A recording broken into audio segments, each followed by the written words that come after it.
Assuming tuloy na yung trial and potentially ma-expose yung mga kababalakan na nangyari, what are the options for Sara now? Because their best option was Talunin to nila- question yung 1-year ban. Hindi, But malabo rin yung tapos na argument yun eh. yan eh. Tapos na yun. Wala na yun. Ang gagawin nila ay susubukin nilang talunin by a simple majority yung pag-open ng bank account. Yun naman ang next. Pagbobotohan yan eh. To doctor naman the procedures. Parang sabihin nila, oy, hindi pumayag ang Senate para buksan yung kwan. Assuming na May backlash uli yan. May backlash uli yun. No? So you can see they can keep on throwing, like hurdles into the game. They have nothing to lose eh. Dahil wala sila eh, tayang pato na eh. Pag lumabas yung ebidensya, yari sila. Diba? Ngayon, yung ebidensya, pagbobotohan yan sa Senate. No? So, ililip ba yung bank secrecy laws dito sa kaso ni Sara para mabuksan ang bangko? Magbotohan tayo. More like lesser evil, di ba, for them. It's more evil, parang mas nakakatakot yung situation sa kanila kung bubuksan lahat and still they'll vote to acquit her. Baka mangyari dun sa 11 senators na nagprotekta dun sa... Kaya nga game changer, Richard. Yun na, Dahil pag nabuksan yan, sinong senador, no? Mag-acquit sa kanya. May political future na iniisip ang boboto In her kung favor. sakaling lalabas sa bank account na meron kang mga hundreds of millions na binigay ng isang drug lord. Patay din sila politically. So, for them, lesser evil is either dismiss this, either make sure you doctor the procedure so that everything doesn't come out. So, talaga ang daming hurdles, no? There are gonna be multiple fights within this fight. But in an existential battle between the Marcoses and the Duterte, lahat sila tayang pato na.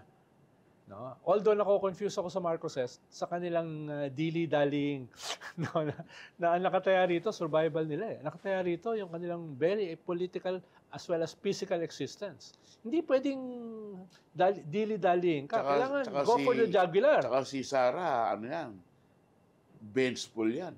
Babalikan niya si Marcos. Hindi, inamin naman niya. May listahan Hindi siya, kami diba? nakakalimot. Gaganti kami. May listahan kami. Pero mas mataas ang ranking mo sa akin, Sir Ronald. Hindi, Ang alam ko. mukhang mas mataas ka. Hindi tayo top 4, pero mas mataas ka daw.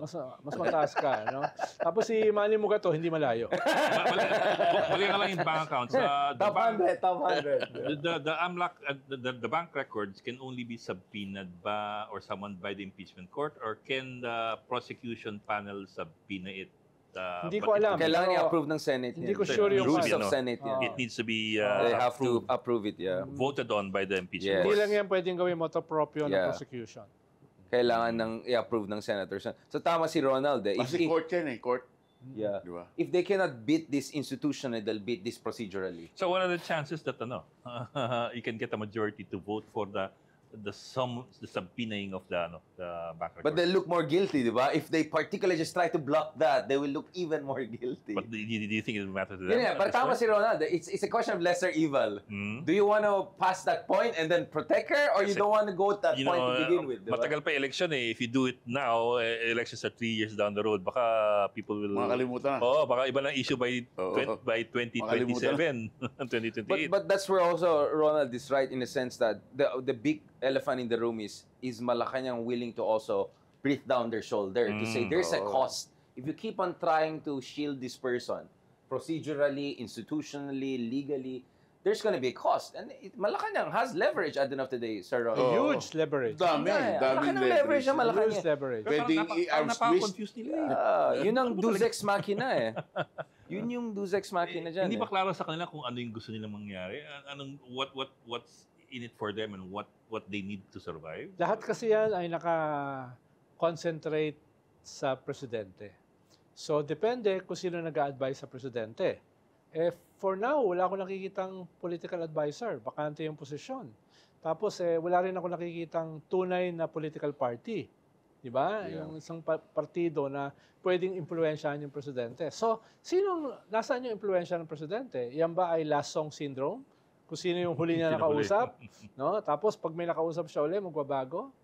Dahil, maganda na yung kanilang track record eh.